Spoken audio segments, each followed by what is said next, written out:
What's up guys, welcome back to another video. I'm going to be doing a breakdown of the match between Osasuna and Real Madrid. This match was a very disappointing match for a lot of reasons. It's a match we really should have won, but without further ado, let's get into the video. So this is the first goal we scored, an assist from Valverde for Mbappe to score a goal. So this is the start of the goal. Brahim has the ball on the right wing, and in this situation, it's been tightly marked by this defender. We have one Osasuna player here, two Osasuna player there, and as you can see, there's a pretty big gap in here to play the ball into. So Valverde is going to make a run in here, and Bellingham is probably would be making, like, I would say making a run in here or making a run in there, but a run in here would be not the best because obviously you can see that Valverde is planning to make a run in there as well. This is a very poor defensive situation for Osasuna, really, because we are actually outnumbering them in terms of number of players. So in this picture, if you see, there's one player, 2, 3, 4, 5, 6 for Madrid in this attack, while they have 1, 2, 3, 4, 5 in defense. I'm not going to count this player because, as you can see, this player has been occupied by Camavinga, and these lads, they're never going to get back in time for this. Okay, so we're going to see how this play advances. So here, as you can see, the ball is faced into Bellingham, and this defender tries to win this ball. Now, I'm not going to say that this was a bad choice by the defender, but in this situation, as a player, you have to think, if I don't get this ball, what's going to happen? And Bellingham does very well here, as you can see, to stretch and reach this ball and knock this ball into the part of Valverde.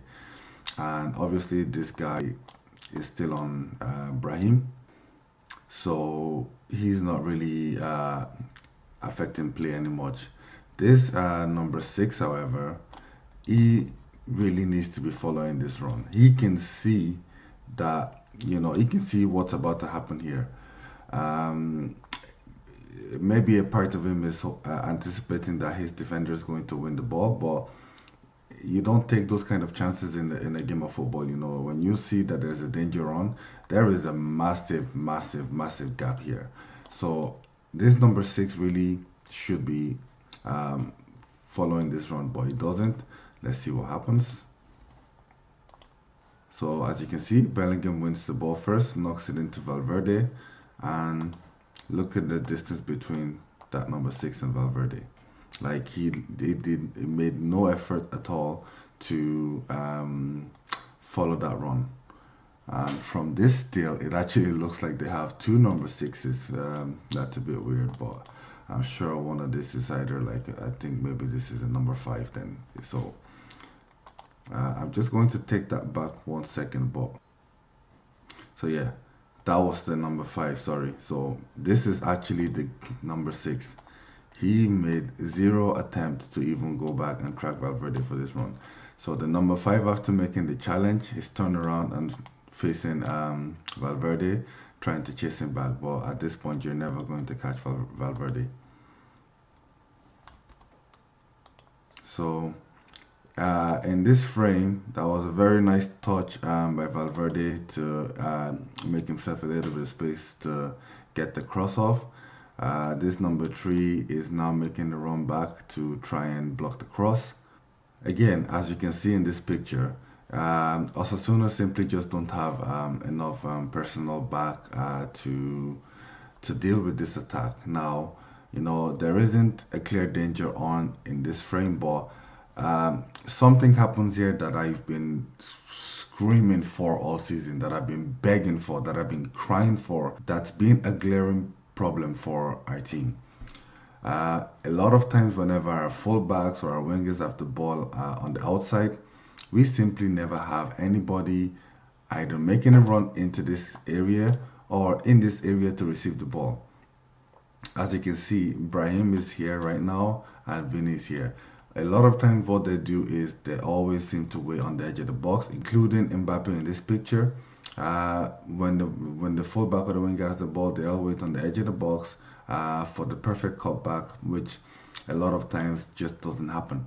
But in this frame here, what I really like about Mbappe is that he drives into this space, which is something Bellingham always does. Like he drives into this space, which means that all Valverde has to do is just put the ball into the dangerous area and wait for someone to get on the end of it. Again, it's not always going to work, but as a fullback, you want your strikers making this kind of run. This could have been defended a lot better because this Osasuna defender really should be moving into this space, and he also needs to be getting back into this space. Regardless of what you might think, see, as the fullback, maybe there's a little bit of them thinking, oh, I need to also mark Vinny, and he's probably thinking, I need to watch Brahim. But this is where number one, this number five committed into the tackle with Bellingham, so he's struggling to get back. And this number six has made zero any effort or attempt. He needs to be coming here.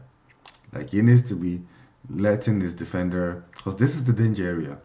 And again, this before in the past, because our strikers never made a run, and this is why you need strikers to be making a run into the box, because just by Mbappe making this run in here, not only does he get the goal, but if Valverde does decide to actually play this ball back, this you're going to draw, let's say this defender that's with Mbappe with you, and this defender is probably also going to try and step in here to try and block it. So Valverde could take a touch and cut back. That will give Vinny a little bit of space on the edge of the box to be able to get the shot off. So this was a situation where the Osasuna players could have defended this better if they made a little bit of an effort to get back. So Valverde puts that ball into this area. Now, as you can see, this center back and this center back, they're nowhere to. They're not really in the right position to be able to intercept this pass. But look at the amount of space that Vinny has here. So if Valverde has cut this ball back, Vinny has plenty of time to take a touch and get a shot off. So yeah, I definitely think that this was very, very poor defending on the part of the Osasuna players, because even though the 1-2 between Brahim, Bellingham, and Valverde was very good and very quick, and I counted the time. It's literally 5 seconds between when Brahim placed the ball into Bellingham to Valverde crossing the ball from Mbappe to score. That whole action happened within 5 seconds. At the top level, 5 in defense. Those are numbers that are usually always, especially with the quality of players that Madrid have, those numbers are really not in your favor as the defending team. Okay, so we're going to move on to the next goal, which is the penalty claim for Osasuna. Okay, so the action for the penalty started off in this situation. They have 1, 2, 3, 4, 5, 6, 7, 8, 9 players all kind of behind or in and around the ball. Now in this situation, there is absolutely zero threat, zero danger. They have one man in the ball.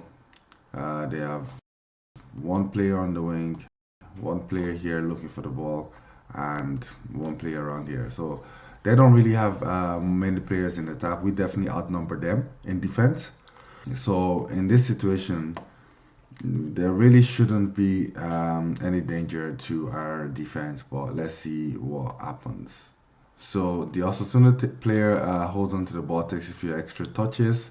Now, so you can see the Osasuna player holds onto the ball, takes a few extra touches.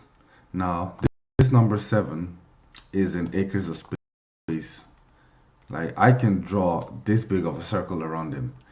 At this level, this is just, again, it's very poor kind of situational awareness by the team, because you have one player facing the ball and you have Valverde watching this guy in case he makes a run. But you have Modric here. Like, I would like to know what he's doing. I don't really know. Chouameni here, again, watching the ball. I don't see him scanning. I don't see him looking to see if there's any threat, if there's anyone making a run. Asensio, I'm gonna have to give him a lot of credit. Every play I see him, every time I watch him, he always seems to have a man. He always seems to have an eye on someone close. Yeah, he is watching the ball technically, but you can see that he's also close to this man here. Tchouaméni just seems to be like he's in no man land. Maybe he's looking, he might be anticipating that a true ball could get played to through to Valverde here, which is fair enough. But you should definitely be still kind of looking around to see what's going on around you, and he has no situational awareness. Again, Camavinga here watching the ball, and you can see this number 7. He notices that, so he starts to make a run in this direction. Now let's see what happens next. So the winger takes a few touches on the ball and waves in an absolute peach of a ball over the defense. And now, as you can see, this is where Camavinga has gotten caught out. Now, in all fairness, he's not a centre back. Tchouaméni is the centre back. He's the one play centre back. And I have no doubt that if Rudiger was on the pitch, Rudiger would have been, would have had an eye on this man. Losing Bellingham, as you can see, like look at the gap in here. There is absolutely not one Madrid player within any sort of distance of this gap to kind of make an impact on the play. Camavinga is not a centre back. He's found himself in the centre back position where it shouldn't be. Again, this should be, if anything, Camavinga should be in this position and Tchouaméni should be in the position where Camavinga is. But it's reversed around, and I would just like to ask, like, why is our centre back not in the centre back position, and why is our centre mid in the position of the centre back? It just doesn't make any sense to me. He completely loses his man. He makes a nice run in here. There's a lovely ball put in, and I have. This was a fantastic save from Courtois. People could say he could have pushed the ball a bit better or whatever, but you can see in this situation now after Courtois makes the save. Asensio and Tchouaméni, I think in their mind it's a goal, but I don't want to be too critical. But again, as centre backs at the top level of the game, you don't ever assume that the ball's gone into the back of the net. You need to be active on your feet, and Camavinga gives away the penalty, but can you really blame him? Because number one, this isn't his job. He's come back to help out. And he's caught himself. He's kind of found himself in no man's land where he doesn't really want to be. But after Courtois makes this save, what's stopping Asensio and Tchouaméni from reacting to this ball? Why is the striker the only one anticipating that, maybe that there might still be something on here? And these are the fine margins. Neither of them actually make any reaction to get to the ball. But what I'm going to say about this penalty, and I'm going to go off on a little bit of a tangent compared to what this video is about, but am I saying that, Camavinga wasn't late to the tackle? No, I'm not saying that he wasn't late to the tackle. Even from this still frame, you can see that he clearly stamps on the foot of the player. Am I saying that this wasn't a penalty? No, I'm not saying that this wasn't a penalty. I can see exactly the reasons why the ref would give this as a penalty, even though the player got the shot away. And the player, let's get one thing very clear, the player did get the shot away. So the tackle came after the player got the shot away. But here's my problem, and here's the biggest headache I have with the fucking referees this season, and just in general. I watch every Madrid match, pretty much every single match. I can't even begin to count for you the amount of times that, let's say, Rodrigo or Vinny or name any single one of our player is in an attacking position, and let's say they're about to cross the ball in, they beat the man and they put the cross in, and just after they put the cross in, they get absolutely fucking thumped and clattered by the opposition player, and the referee literally just doesn't give a penalty. There's no VAR review, there's nothing. And the reason for that, the reasoning behind those decisions is that, oh well, the tackle came after he played the ball. Now, can I ask you what happened in this situation? Can someone please explain to me how this situation is any fucking different than all those things? Like, if there's anybody that could please get me a compilation, or if you could upload a compilation of all the fucking times Rodrigo or Vinny or Mbappe gets fucking taken out by the opposition team after they play the ball, after they're taking a shot in the box, or after they cross the ball in the box, and the referee doesn't give a penalty, and VAR doesn't review the incident, and the play just goes on. But here in this situation, the exact same thing has happened. The exact same thing has happened. If this is a penalty, then all those other situations should be penalties. There needs to be consistency in the way that these matches are refereed, and it's really like starting to piss me off, and I'm sure it's starting to piss off a lot of people, because it just seems that the referees don't seem to have a clear defined rule on what's considered a foul or what's not. Like, I'm not saying this is a foul, or I'm not saying it's not a foul, but if this is given as a foul, the rest of them should be given as a foul, and if the rest of them are not fouls, then this should not be a foul. This one single decision is okay. I'm not going to say that this one single decision has cost us 3 points, because yeah, we did miss a lot of clear chances, but if this penalty wasn't given, they never score. Never mind in the match against fucking Espanyol, where the fucking Espanyol player literally jumps, kung fu tackles into the back of Mbappe, and as we've clearly established in football, the tackle doesn't even have to be that bad. But if the intent of the tackle is malicious, if there is no intention and no attempt to play the ball, you get a red card.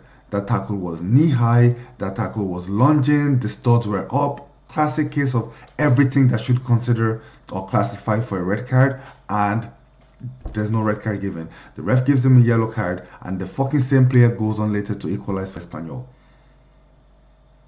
Yet Bellingham gets a red card for fucking dissent. Like, no, honestly, the refereeing needs to be better. But yeah, that's my analysis of the match. I think that goal by Osasuna definitely could have been defended a lot better. But yeah, thank you very much for watching. Peace.